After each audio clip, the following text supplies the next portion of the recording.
Hitchhiker's Guide to the Galaxy, narrated by Lord Likely.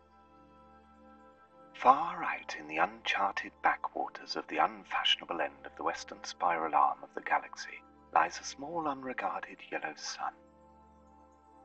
Orbiting this at a distance of roughly 90 million miles is an utterly insignificant little blue-green planet whose ape-descended life forms are so amazingly primitive that they still think smartphones are a pretty neat idea. This planet has, or had, a problem, which was this.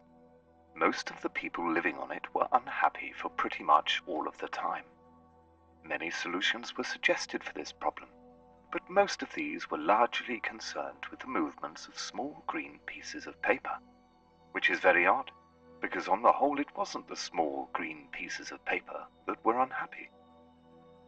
And so the problem remained, and lots of the people were mean, and most of them were miserable, even the ones with smartphones. Many were increasingly of the opinion that they'd all made a big mistake in coming down from the trees in the first place, and some said that even the trees had been a mad move, and that no one should have ever left the oceans.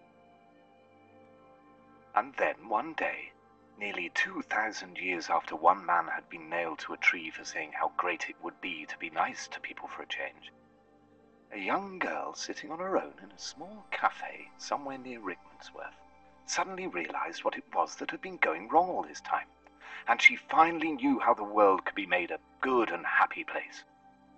This time it was right, it would work, and no one would have to get nailed to anything.